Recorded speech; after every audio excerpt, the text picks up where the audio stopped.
Test, test, test, test, test, test, test, test, test.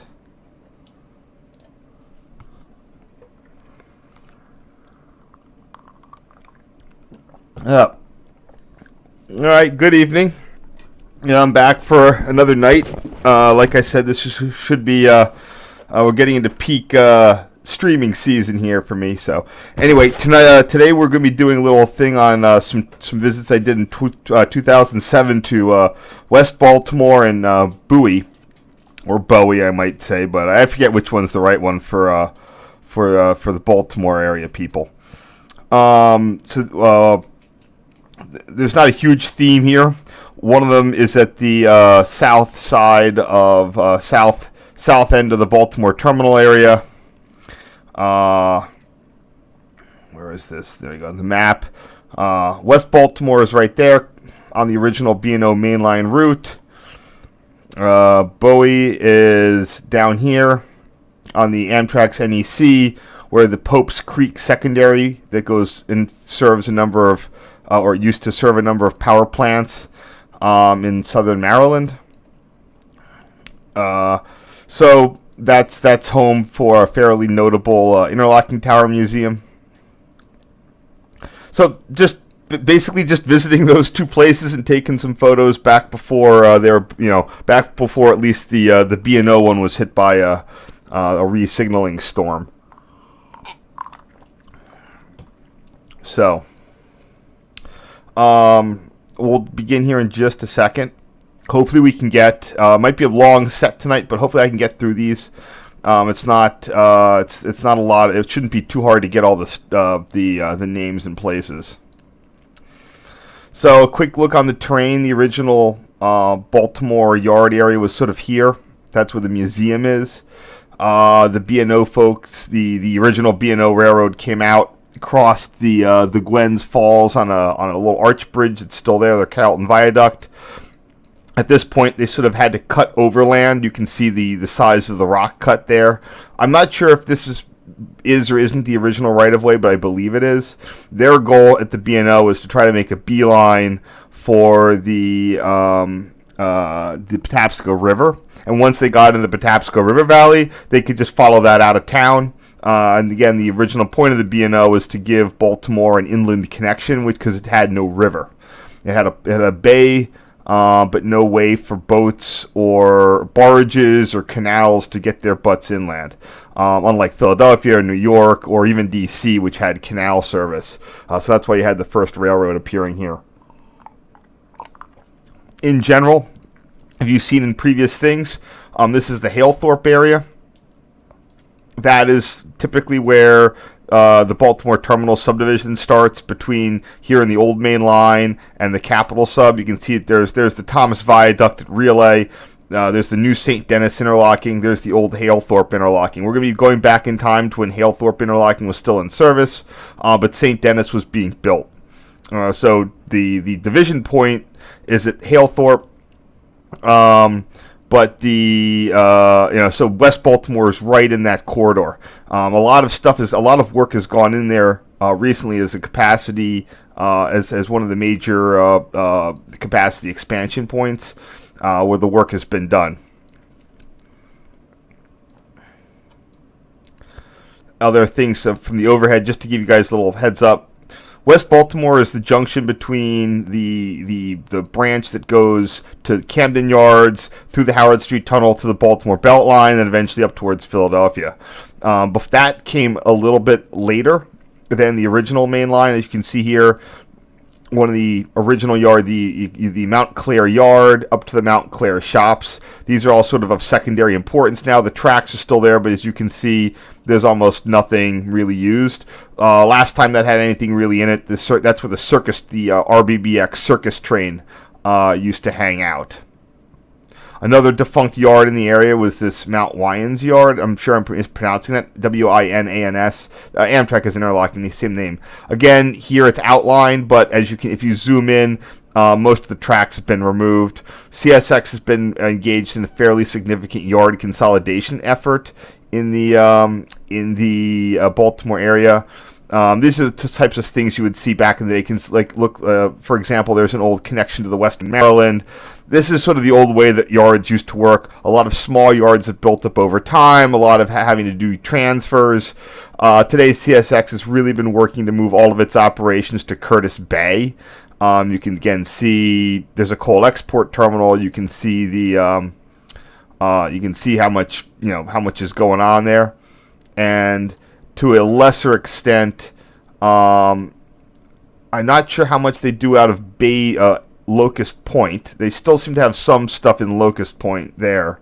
And then there's there's Bayview Yard north of the city. So even with their consolidation, CSX still has a sort of a more than normal number of yard operations in the Baltimore area. But at least they seems to have consolidated down from like 7 to 5. So anyway, I know I'm just going on here. I wanted to give everybody an overview of where I'm going to be. This part of the city is one of those things where it's sort of easy to forget that it exists. Even when I lived in the city or didn't live in the city, there was this circle between I-95, 295, and 695 where a lot of railroad stuff happens, but I just never seem to get in there because it's always if you're coming in or out, you're always going to get it's at that point where I've already gotten on the interstate or the the highway, and you don't think to sort of get off and look around there, even though just a mile or so off the highway you have a lot of interesting stuff. I actually paid a visit back to the West Baltimore interlocking area earlier this year,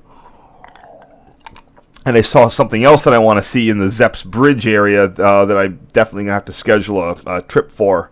Maybe I'll do that even tomorrow as I'm heading back, depending on my time. We will see. Anyway, all right, let's get to the actual editing here. Let me see if I have any questions before I begin. Nope, not many. So, all right, I'll just keep going, and you guys can either listen or treat it like some sort of Bob Ross ASMR thing. So, West Baltimore, this is, so I know I harp on a lot about how the whole PTC initiative really damaged signaling in this country. But 2007 was before the Chatsworth crash, and CSX and a lot of other railroads were already embarked on fairly significant resignaling projects as the first or second generation CTC systems installed in the 60s and 70s were becoming life expired. West Baltimore had a lot of legacy layout, as you can see here on the overhead. And wonderful. It appears that Adobe has updated itself in some weird way to make it harder to navigate. Okay, here we go. So, the interesting thing on West Baltimore, so coming out of Halethorpe, it was a 4-track right-of-way. In 2005, the 4 tracks came into 3 at Lansdowne. Today, the entire corridor has been expanded to I believe it's 4-track. I'm not 100% sure. We'll check in a second. West Baltimore is only in service on tracks 1, 3, and 4, leaving track 2 as a straight-through route. CSX has done a lot in terms of its capacity expansion. Not only is track 2 now included in this West Baltimore interlocking, a 3rd track, I believe, which would then be, I have no idea, probably track 3, has been constructed between Carroll interlocking and West Baltimore. In fact, Carroll has been rebuilt a couple of times so that MARC trains there's no longer a 2-track bottleneck there. So MARC trains can come straight out. What am I doing here? There you go. I want the hand. MARC trains can come straight out and then just keep going all the way to what is today St. Denis interlocking. Now, as you can see, zooming in, let's just check this out real quick. It's a 3-track. It's 4 tracks between St. Denis and Lansdowne. They will often, CSX loves stashing a train. It's a main track, but they love holding a train in there.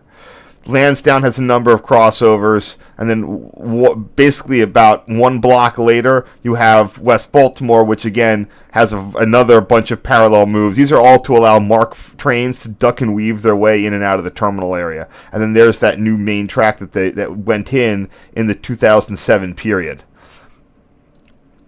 Ironically, the rebuild would lead to the full CPL at Carroll.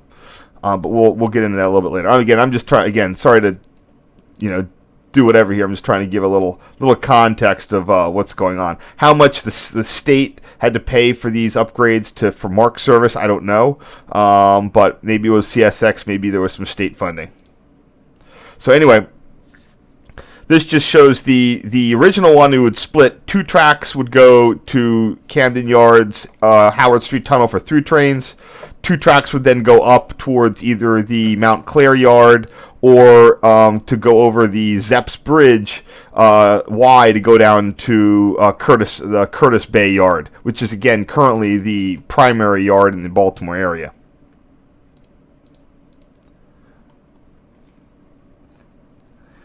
This was the only time I was really able to visit West Baltimore. It's one of those things I probably should have done more. I also didn't quite have, even though this was my second generation of what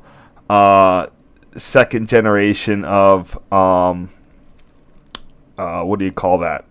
Camera with a better zoom. It still didn't quite give me enough. And I had in the summer of 2007, I had a friend in the area, and we just had a lot of stuff to do. So when I did come out there, unfortunately, maintenance signal crews were on the ground, so I was unable to get the amount of photos that I wanted, and I just never found a time to reschedule before they cut in the new signals.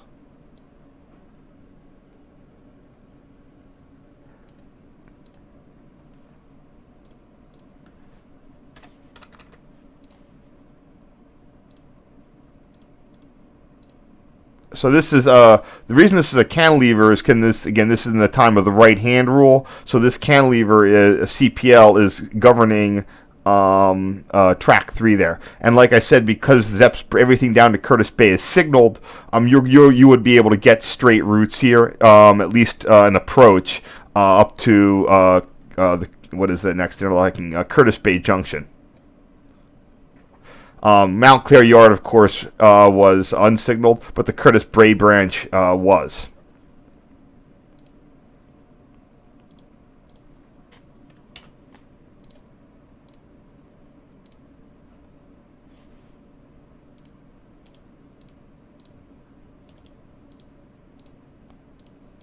Huh.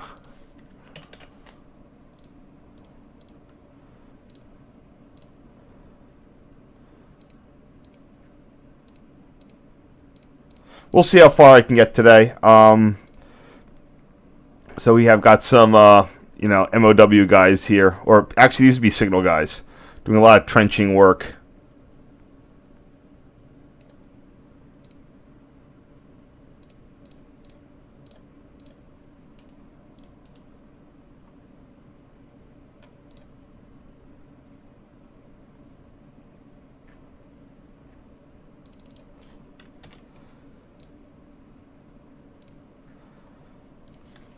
Ugh.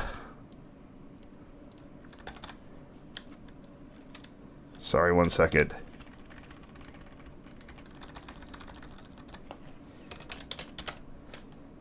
I'm not going to use the original names. I still wasn't doing a great job with that.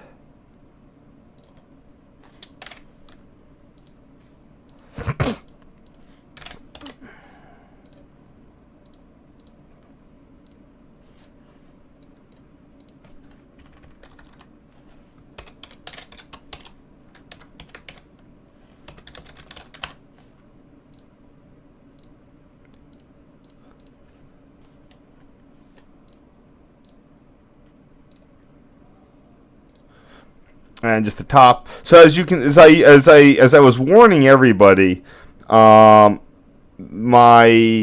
photo sets are going to be coming increasingly more into, hey, let's go take 500 pictures of signals. This isn't quite there yet. I was still pretty conservative in the number of pictures I was taking, but As you can see, you can sort of see how this is going to be. You know, I might not have the most things to say. So then we here we just have the upper part of the cantilever here.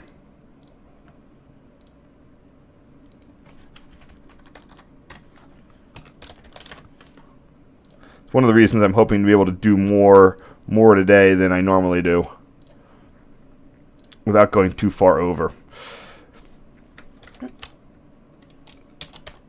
So here we have a really great view of some of the interlocking components. This westbound bracket mast, that covers both main tracks. The reason I said track number 2 was not part of this interlocking, so that would have been an automatic. Don't think that I was able to ever get in there to get a frontal picture of that, but it would have had a what do you call those things? Number plate on it. Then we have that cantilever here, right there. That's for track 4 coming west, and then we have replacement Darth Vader masts already up. Then we have a yard lead right there. What track is that? I can go to this, and then it is just the second, the second yard lead. As you can see, there was a double 2 routes available in the yard without conflict. They significantly changed this, and you'll see on the overhead when I get to it of what got its capacity axed and what it did not.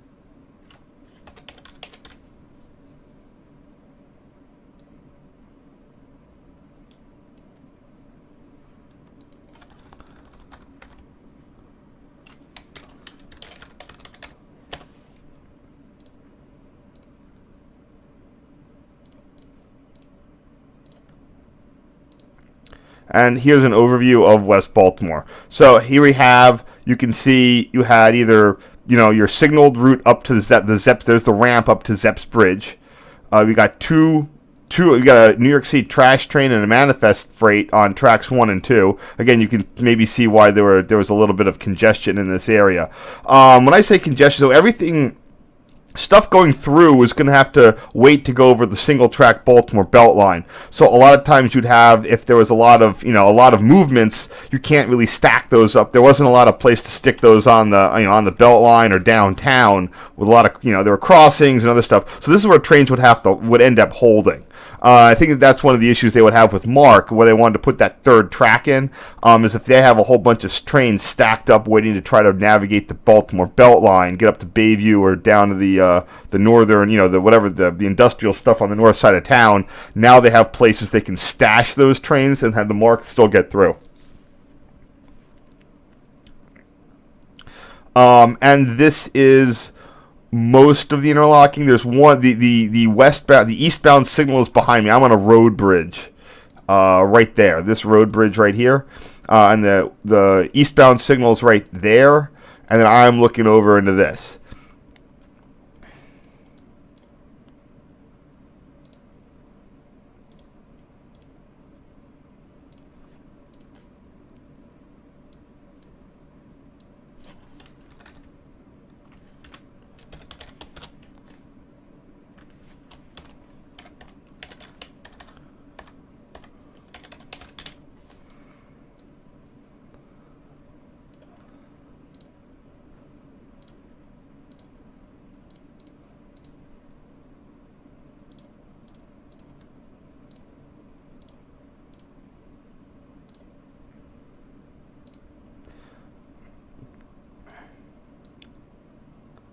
So let's see what I can do with this one. I was thinking of cutting this, but then I realized it had some extra stuff in it that I cared about. But I don't like that sort of CPL peeking out there.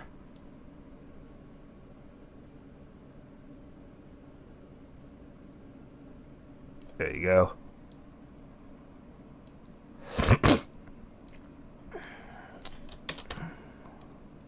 Again, if I had my my newer cameras, I'd have way better zoom ability, but not much I could really do back in 2007.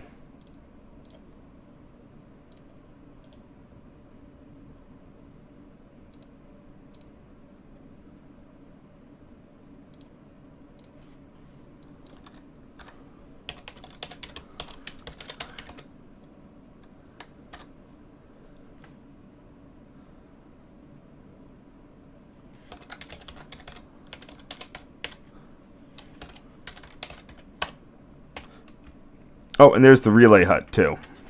There we go. Don't want to forget about that guy.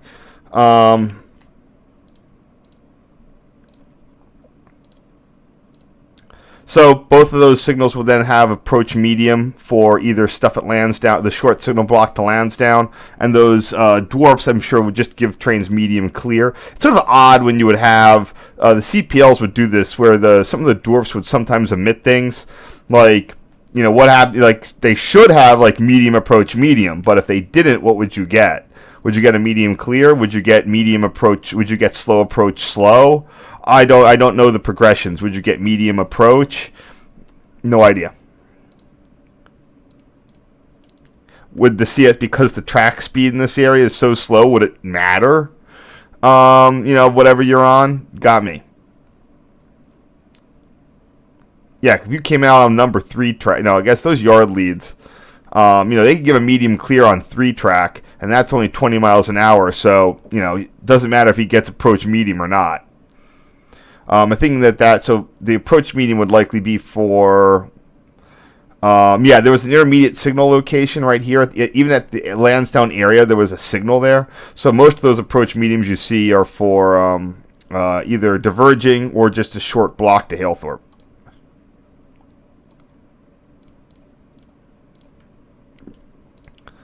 And then here we just have a zoom in on this guy.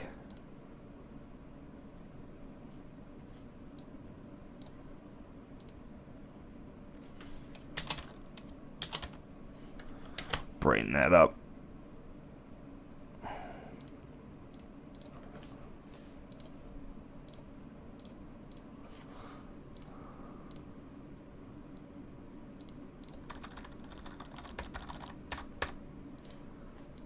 There we go.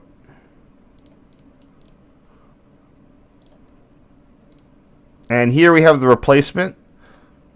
This is familiar. I used some of these photos when I was doing my railroad signal page on Wikipedia. So what they ended up doing was they installed a new. Actually, when they redid this, track 1 still wasn't added as part of this interlocking, but they did add another. They did add another switch here. So the current thing is there's a switch from track 1 to track 3, and then on track 3 you have a switch for the Mount Clair branch or the new track 3 that continues on, and then on that one Mount Clair branch you have all the other stuff. You have that splits in 2 to track 4, you know, and there's also a single yard track that then splits itself into just 1 yard lead. So that was their rationalization. They got rid of 2 interlocked yard lead tracks, became 1. 2 through Curtis Bay Junction tracks also became 1.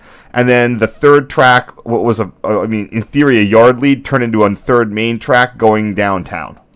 And again, I feel like this is again to accommodate more MARC service.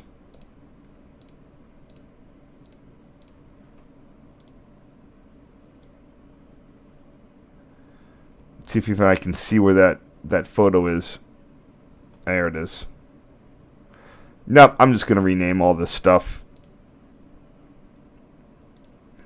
Typically, sometimes if I'm doing new signals and old signals, if they're both masked or there's confusion, I'll label something as being a searchlight or a position light, and then the new stuff will either sometimes be color light or just default.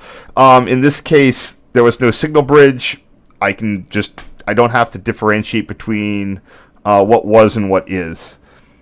But I think in this case, I'm saying that there is stuff with CPLs.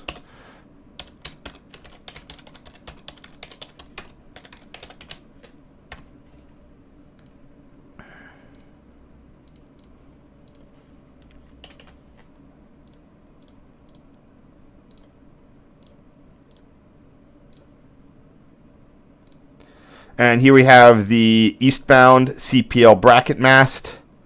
Very popular. If you haven't noticed in all my bunch of my B&O stuff, B&O did like its bracket masts.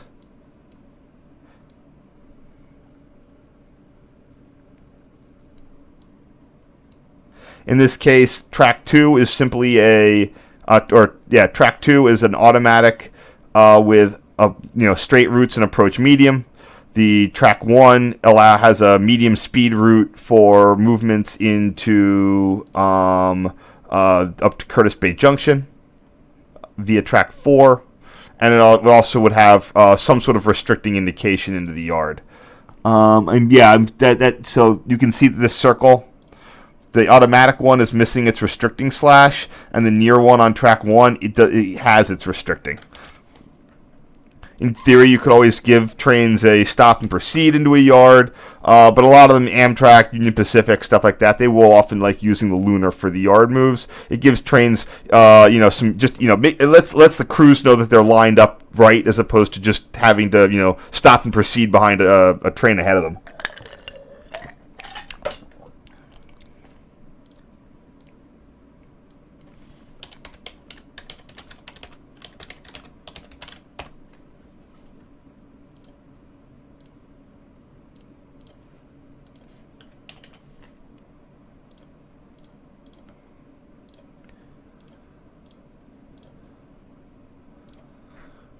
Here we have one of the new switch machines.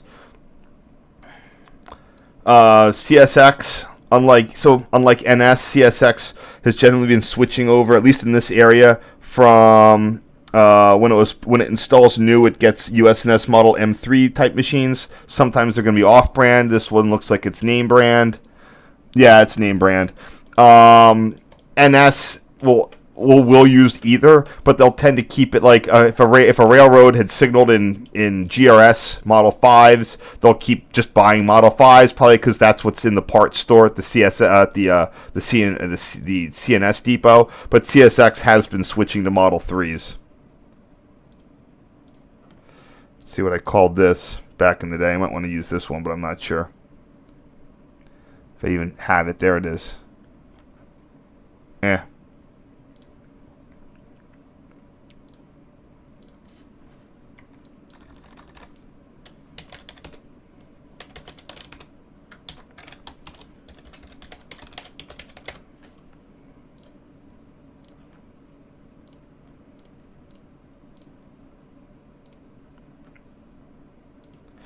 I'm pretty sure the original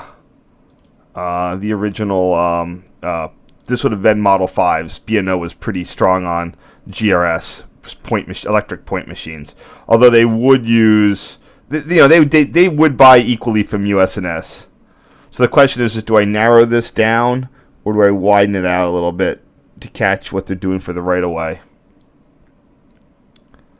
I can compromise and do both right there.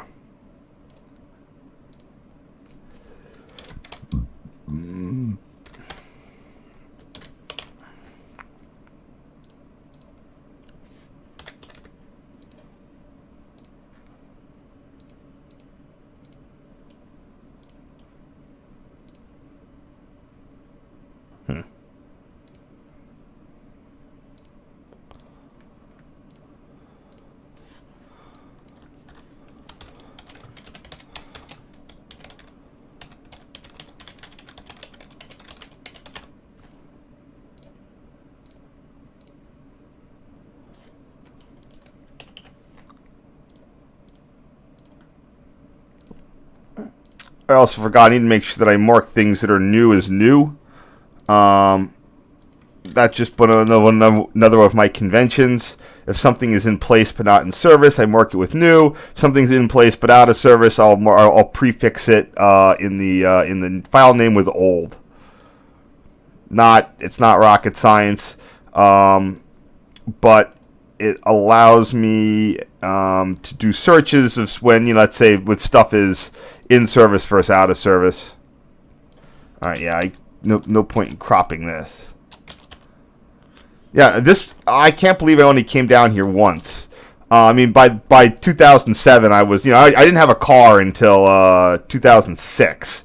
It's possible, but I would have had to do some pretty bad walking to get out here.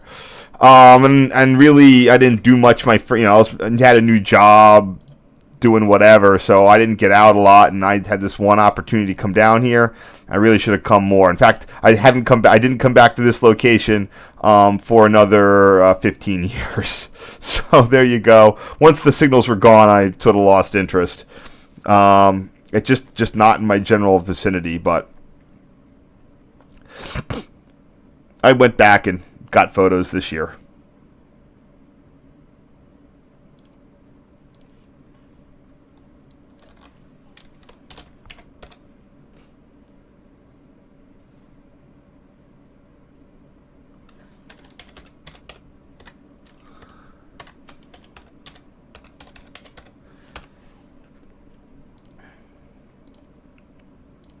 Although I had ample opportunity that I could have taken, like today I would have taken, the way I break these up, I would have gotten detail shots of this, detail shots of that, detail shot of that guy. I might have even gotten one of that, and one of that, and one of that. So in 2007, I would take one picture, and then now this one angle would be like 5 pictures. And then I would get an angle on each side, and then if I had the ability, I would have tried to get down on the front of it. So that's why a visit to a traditionally signaled interlocking can end up taking 40 minutes, depending on the complexity. And I can generate 200-300 photos. It's quite crazy.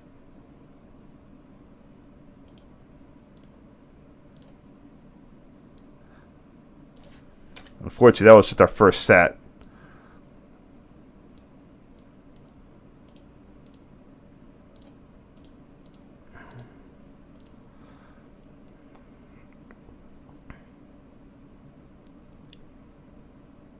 I did get down on the right of way.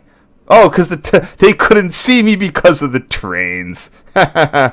Oh, man. That's a heads-up move right there, though.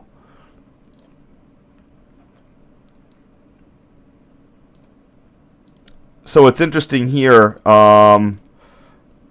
I'll point it out then, but each of these CPLs have 2 different generations of junction box. This is the later 1970s version, and the other one is an earlier one.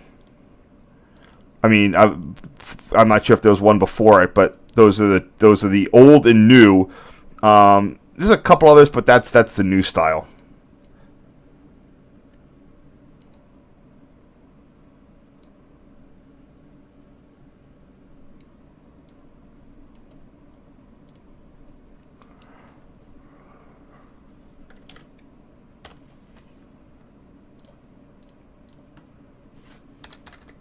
This is like signal fanning on easy mode, I tell you. Like, oh man, I should have come down here way more.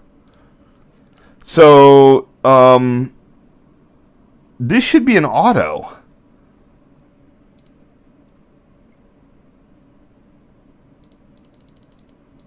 There we go. There it is. It's the 32 auto. Damn. I have to go look up how I didn't think I was going to have to go look up stuff for this, but I think I do.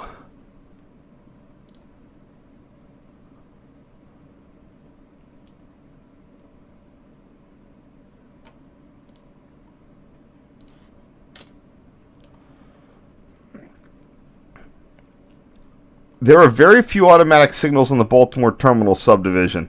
It's almost all back-to-back interlockings. I'm not sure I have another example on the BT sub of an auto.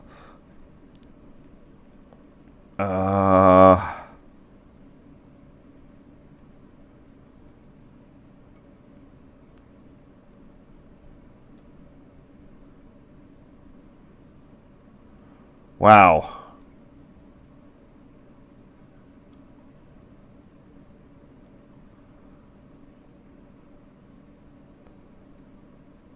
Okay, anyway, I know how to handle this. Don't worry about this. Okay, once again, BT sub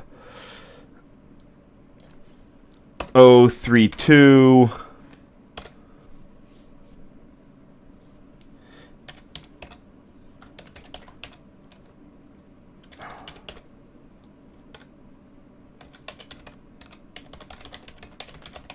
I wonder how I did it in the original one. I could just look there. I probably put West Baltimore, but technically this is not part of West Baltimore interlocking.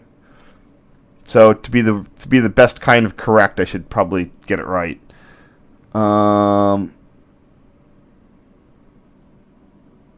Yeah.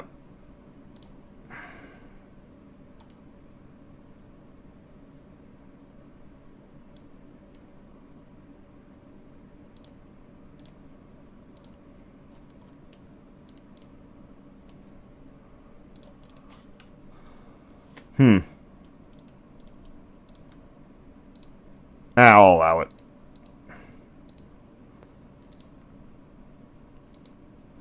And then here we have both. Now, because these are both, I will always default back to the interlocking.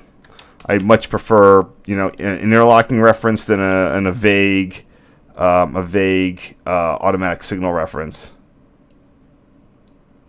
Although arguably it's the West Baltimore signal.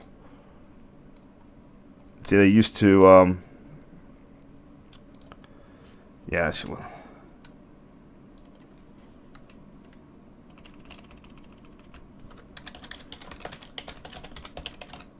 There we go. That solves everybody's problem.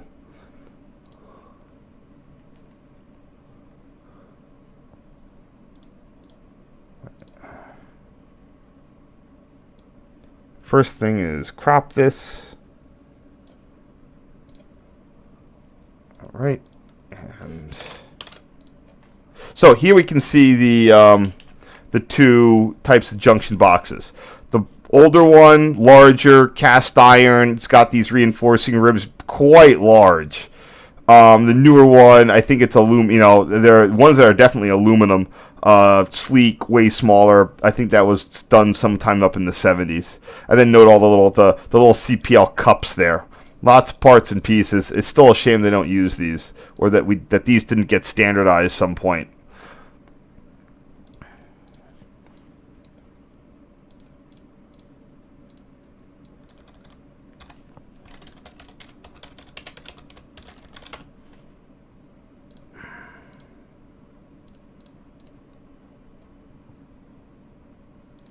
Next. Oh, I didn't check anything in the chat. I'm sorry. Everybody good?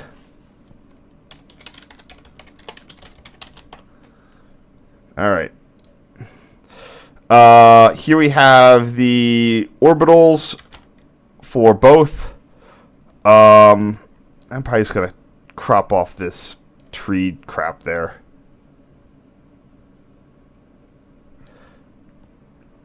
I don't usually like to alter the aspect ratio on these guys, but in this case, I'm going to make an exception.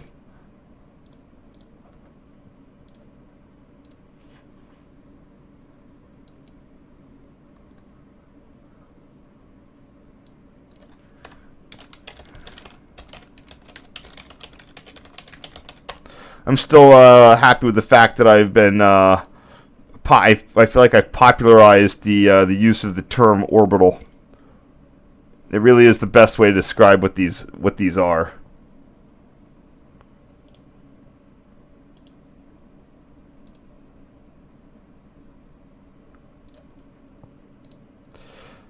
And here we have the base of the track 2 signal. Not sure what I can really do with cropping it.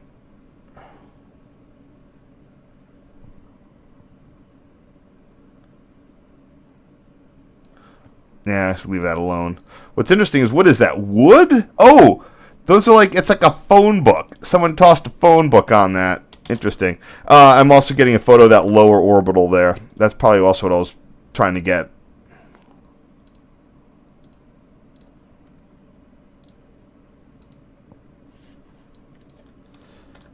Bracket, track 1.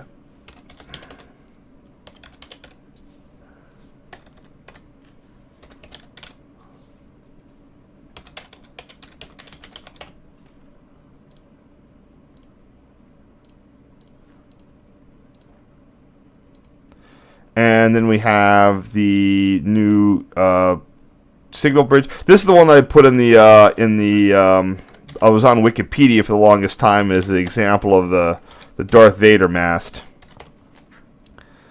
I think it's been replaced by a better one, and that's fine. I was never really happy with this. It was just the best one I had at the time.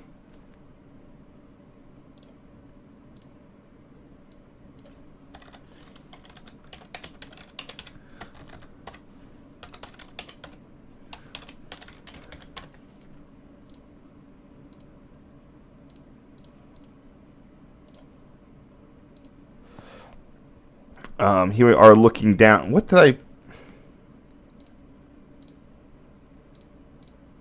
Wish I knew what I called that. Oh, got it. Yeah, the platform is pretty good, or the signals. Alright. Oops. There we go.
There you go. Not the greatest, but it works. Here we have another. Do I already have? I feel like I already have this photo. Maybe I might not need it. Yeah, this is just a worse version of this, but it's a little more zoomed, maybe.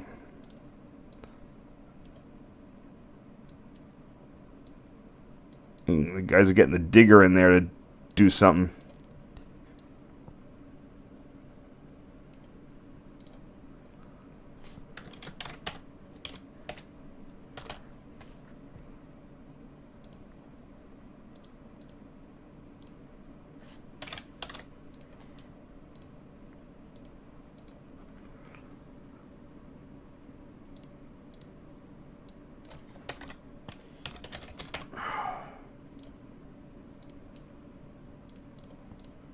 Sorry, I'm sort of running out of stuff here. Okay, so that's at this point I'm like, screw it. I can cut down onto the right of way via the road bridge, and those guys can't see me because there's not one but two trains in the way.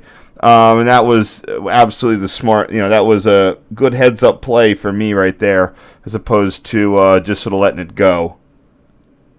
So I can crop this in pretty aggressively.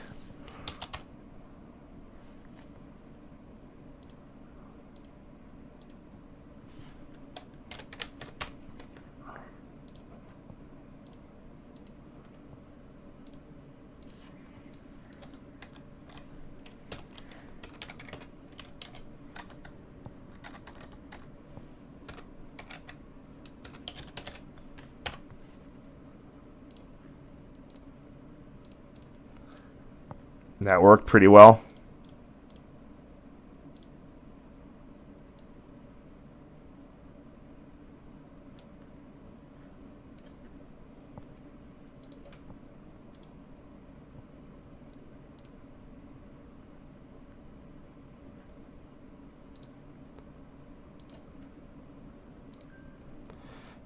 and this one's a little soft, but I'll allow it.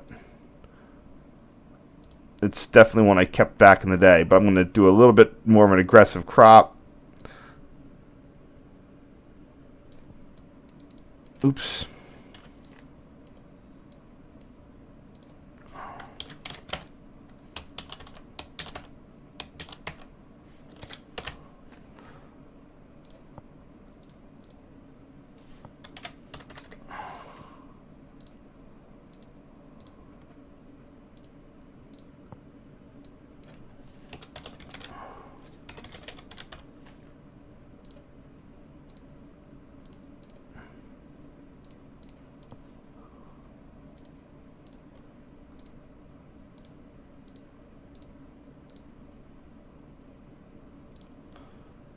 And again, isolating the 32 auto signal.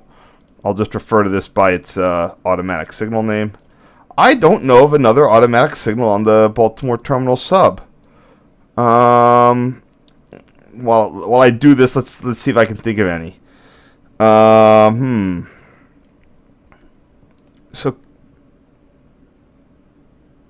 one sec. I don't want to distract myself here with there we go. That looks pretty good.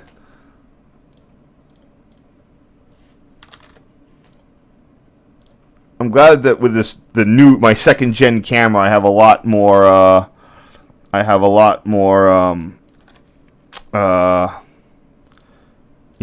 bits to work with.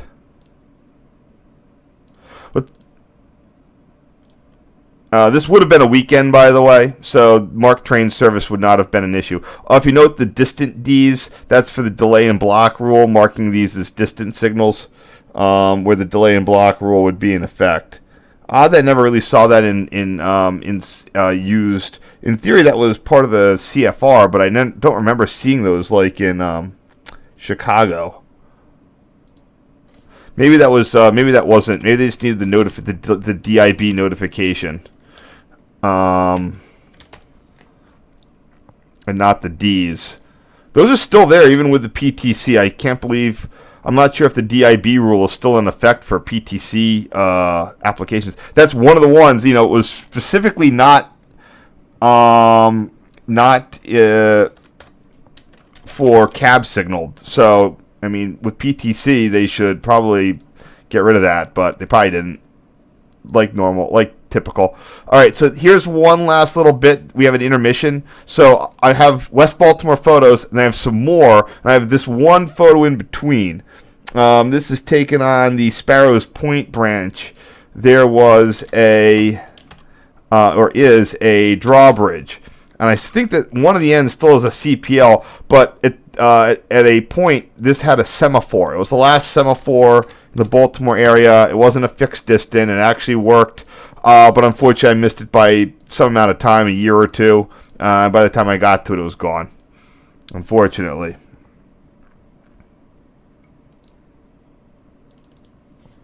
Maybe it was a distant. I don't know.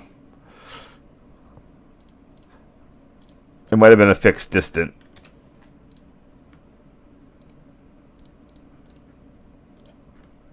If you're wondering where that is, for our one little intermission here, Sparrows Point is this giant facility. Used to be a huge steel mill, and there is a B&O drawbridge right there. I believe that it's protected by CPLs. Drawbridge it's an isolated drawbridge on an unsignaled line. Unfortunately, to get to the CPL, you have to sort of. I guess I can just walk down the right of way. I mean, screw it. Who cares? I'm surprised I haven't done that before. This end is all the way in the yard. You can't not really accessible. Last time I didn't feel like walking down the right of way, but I'm pretty sure there's still a CPL there. The semaphore distant was located somewhere in here.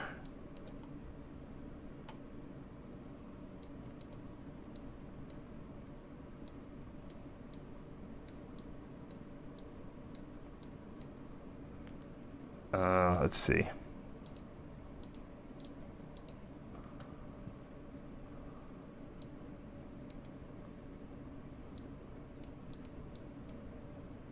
Yeah, there's the fixed distant. And the old semaphore mast was, who knows where, somewhere over there, I guess. How far back in time can I go? 2007?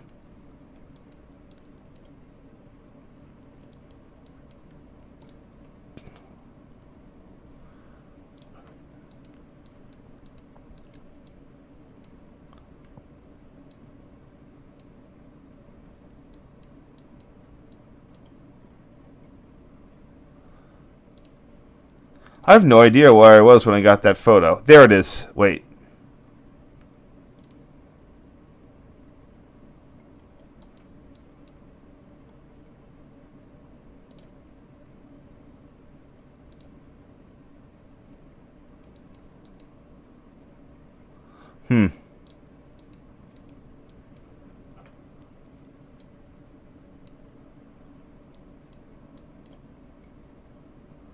Yeah, got me. I have no idea where that was.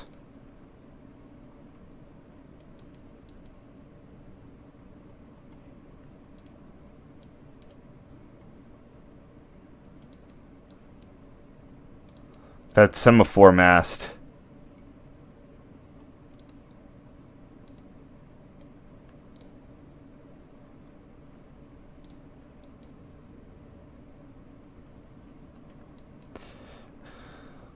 Do I still have it up? Nah, I closed it. Maybe Oh, I can see boats. Alright, it would have been closer up to the thing.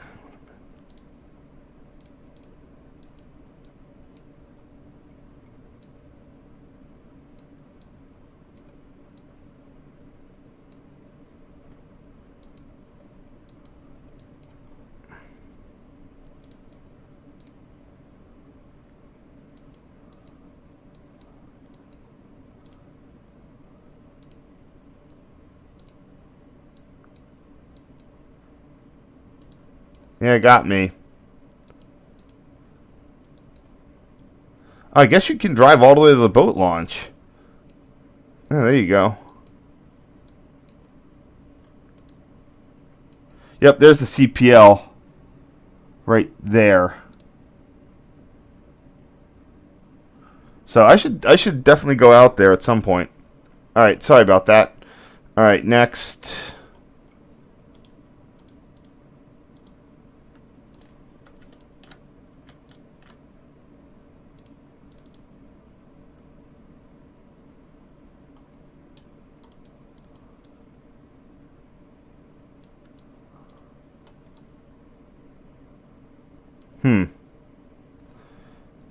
Now I think I let's see.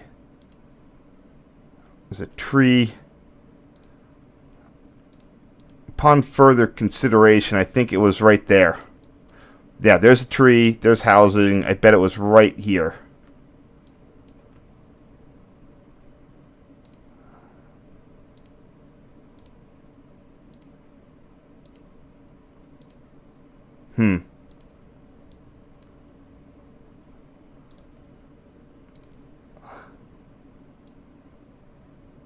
Maybe not.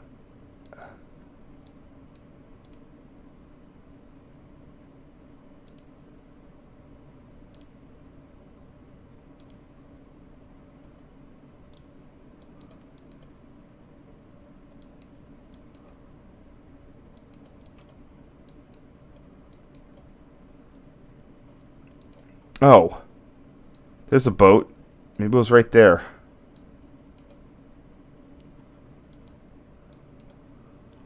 Sorry, looking for old semaphore masts. Not the most exciting thing.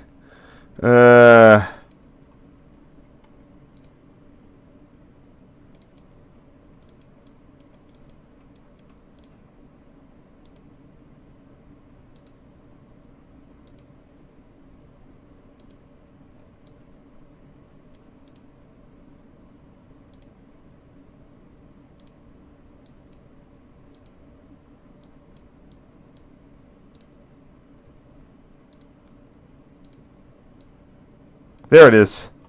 Right there. So it was there in 2007, gone in 2012. Alright, yep, glad I got a photo of it. Alright, there we go. Sorry about that. next. Let's see what we can get going here. I might have to make this a double night. Probably I'm going to have to. So I'm just going to do 2 sets here.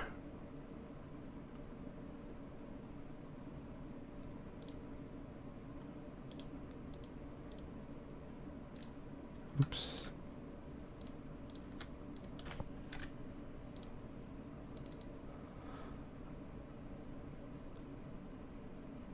So let's see what I can do. How many more do I have left in West Baltimore? Let's see. 44. 7. All right, that's fair. And then next time I will do the remaining 34.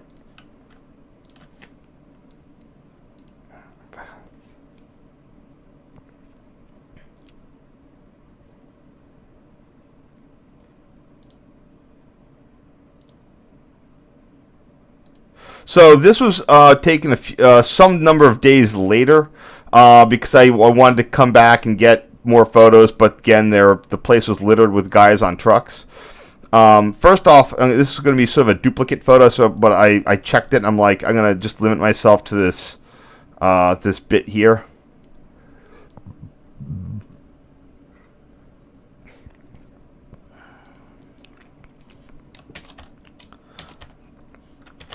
So here we have the new the track 4 mast plus the old yard lead dwarf. You can see with the orbital for the medium speed jobber there, and then the upright for the westbound cantilever.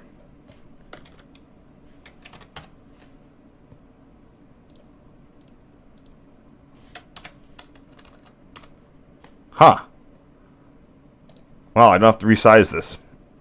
Nice. Sometimes that's fun. West Baltimore. Should have changed this to change the description a little bit. West Baltimore.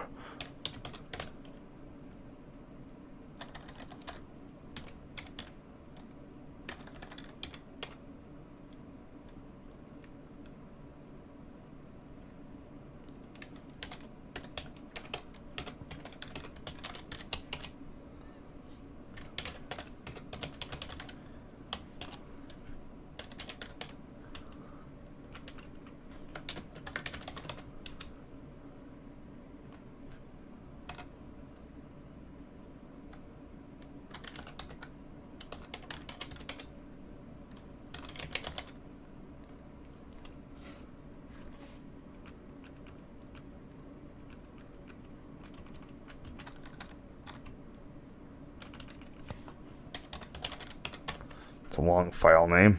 Hopefully it's not disastrously long.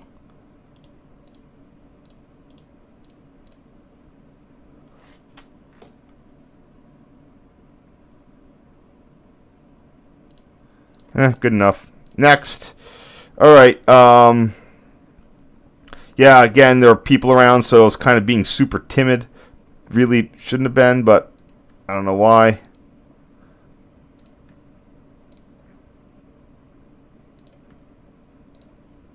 All right.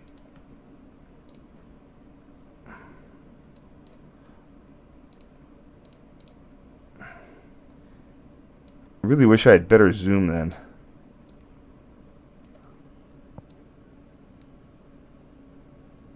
I did come by shortly after all of this had been redone and got a couple of pictures, but it wasn't, it wasn't much.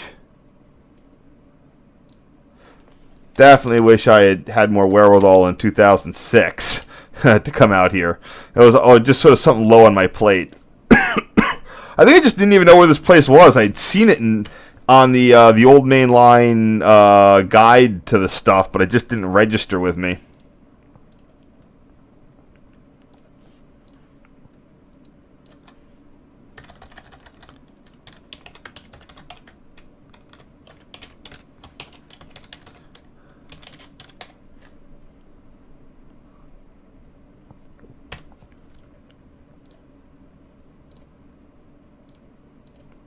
Okay, next.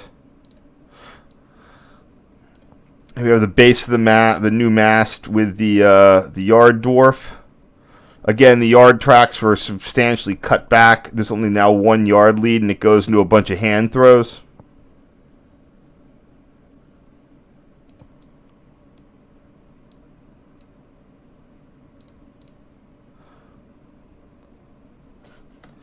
Just a few years later, I'd go and take 700 photos at the old JD Tower in Hyattsville. So I learned my lesson pretty quickly.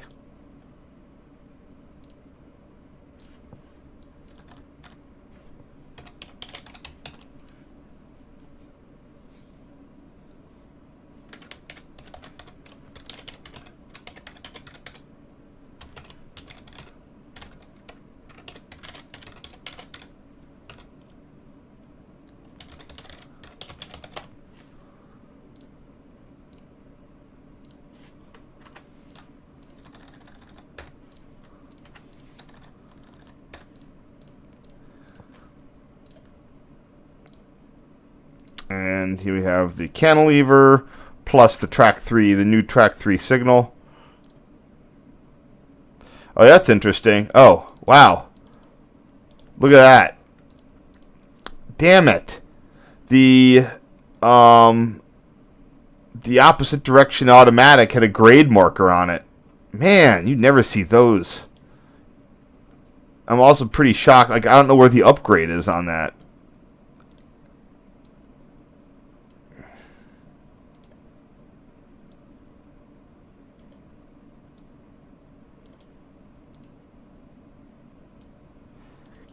I didn't even notice that. I was like, wait a minute, why does it have 2 distant markers? Sometimes those distant Ds are yellow. And then instead of, I think CSX does a lot of them on black, but I've seen them being yellow before. So,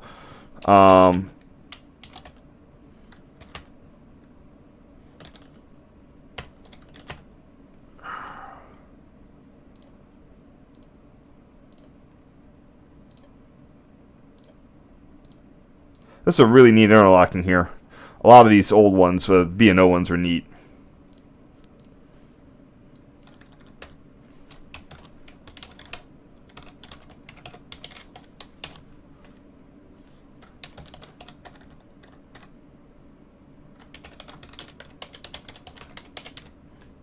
And note, there's another train still stopped there. This was not the same day. This is a different train, a different weekend. The guys are still out. It's like a weekend later, and there's still a train backed up through West Baltimore. So again, that's why CSX put in a lot of new capacity in here. I'm gonna brighten this whole thing. Could use it. There it goes. It's better. Down to 3 left.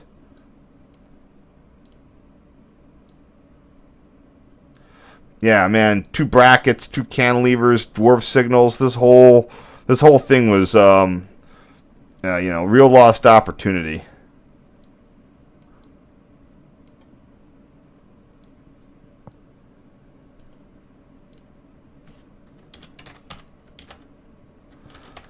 But part of it, the 2000 something, it could have come out any time, but just wasn't on my radar until the stuff was up.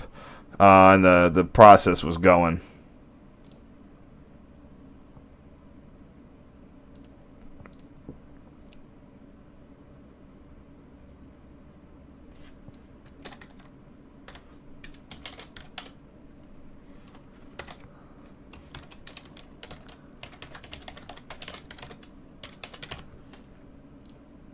And you can see the track 3 signal is all the way down there. Today, they've adjusted the interlocking limits, expanded them a bit. Sometimes they'll shrink them, but in this case, CSX expanded its limits. This crossover is no longer here. What happens is these 2 tracks combine right there, so they just sort of swamp right there. There's the third track that this is coming out of, just sort of keeps going along, and there's 1 yard track, and everything to Locust Point just has like 1 little switch right in there. And they can get over from here to track 3, and then they can cross over more at Lansdowne. Lansdowne's a hot place. I've gone by there a couple times. There's always seems to be something hanging about. Oh, I already got this saved. Nice.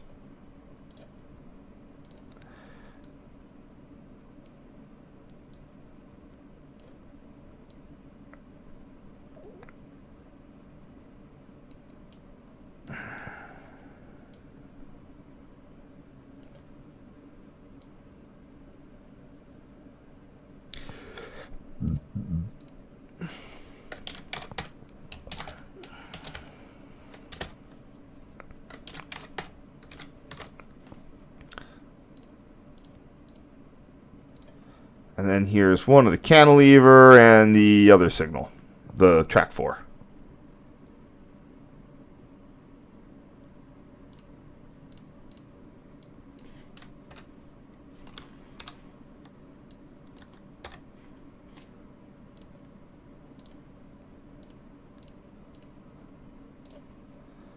Last one is a... See, I actually used my zoom. See, there's the guys that was ducking. The reason they're all like, why is there a truck in the way? It's because, again, I didn't want to... again, this is still in the post-9/11 era where I always was expecting to get, you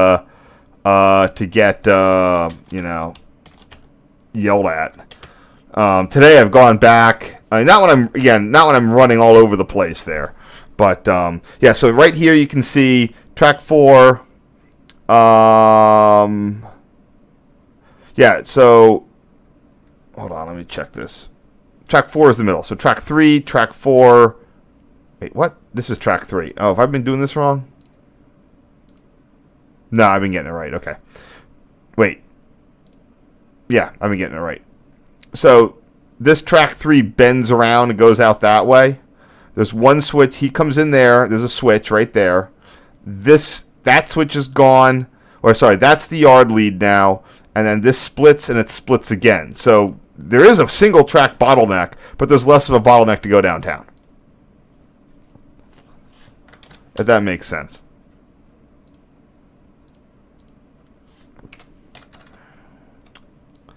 I mislabeled the description. I don't really cover the Bowie in this section, so I might just say West Baltimore. All right.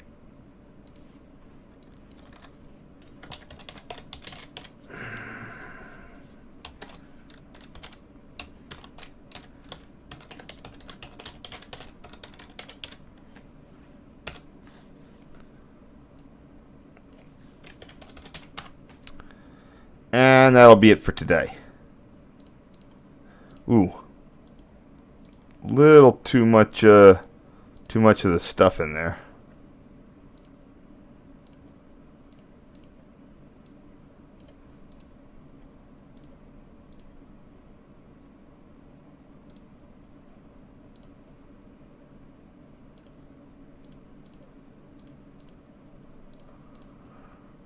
All right.